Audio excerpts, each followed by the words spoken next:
I love my Mondays because I have Dan Smith here with me from Friends of Mountain Rescue. And, I love that you're keeping all of us safe here in the mountains. And the stuff that you bring with you, to remind us of these little things is so important. So I feel like it's show and tell with Dan Show and today. tell. What have you brought with you today? Well, I brought what you should have anytime you go outside the ski area boundary, summer, winter, spring, or fall. If you're in the ski area boundary, there are these ropes that fence the whole thing off. And whether you're a good skier, bad skier, you pick the right run, you pick the wrong run, eventually, if you stay inside the ropes, you're going to wind up at the bottom. The rest of the world doesn't work that way. There aren't any ropes in the backcountry. When you go hiking in the summer, we keep telling you, map, compass, and GPS, know where you are, know where you start, know where you try to finish. Those rules don't go away in the winter. You just get this overlaying set.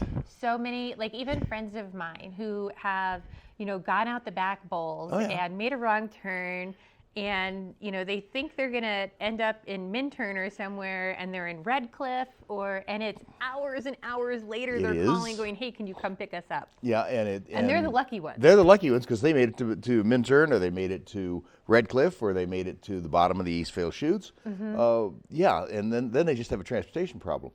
It's the ones that don't know where they are and turn the wrong way. And they wind up in creeks, they wind up in avalanche paths, they wind up in the wrong creek, where they think they're in Two Elk Creek, and they're actually in this little creek that flows into Two Elk, and at the bottom drops over a cliff, and you probably don't want to do that. If you have a map, you have a way to, and you have a GPS, you know where you are. If you have a map and you have a compass and you know how to use it, you know where you are. So you can find your own way out, or at least not let yourself get into really bad positions. Cell phones. We are utterly dependent on cell phones.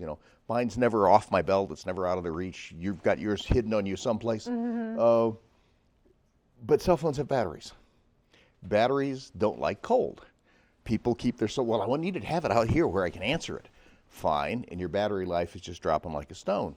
Or I need to take a whole lot of pictures. Great, cell phones are good for that. And then you go out the Minturn mile and you turn wrong. Or you go for a hike up Lake Creek and you take a wrong turn. And even just a great, really simple tip for that is you get those simple little hand warmers and you put it in your pocket with your cell phone, and that helps keep it a little bit warmer. And there's so much outerwear now too that actually have special pockets for insulated your cell phone. Ones. Yeah, to help keep it that little bit warmer. Yeah, I just always, just like my avalanche beacon, it's very close to my body. It might be one layer out because I do want to be able to answer it, or at least not answer it, but return a call. But you got to keep it warm. The GPS, if you've got it's pretty well insulated, but you still need to keep it someplace where it can stay warm and the battery life is good. The trail that you skied is not the trail you'll see in the summer. The trail you hiked in summer is not the trail you'll see in winter. They're vastly different.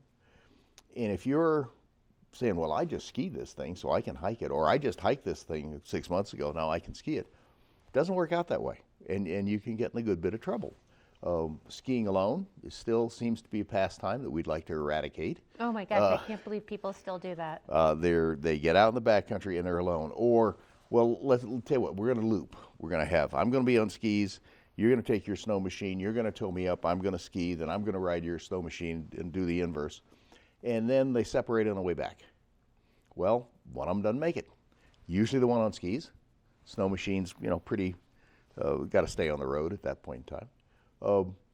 That creates problems. If you don't know where you are, even if you have a partner that you separated from, not a good idea, you can't call that partner and tell them to come help you because you have no idea where you are. Well, I'm going to stop you right there, and whenever we come back, I want to get some more advice on what to do if you find yourself in some of these situations. And we're going to check on the weather next. Maybe you are thinking about getting into the backcountry, so let's see what those weather conditions are like today.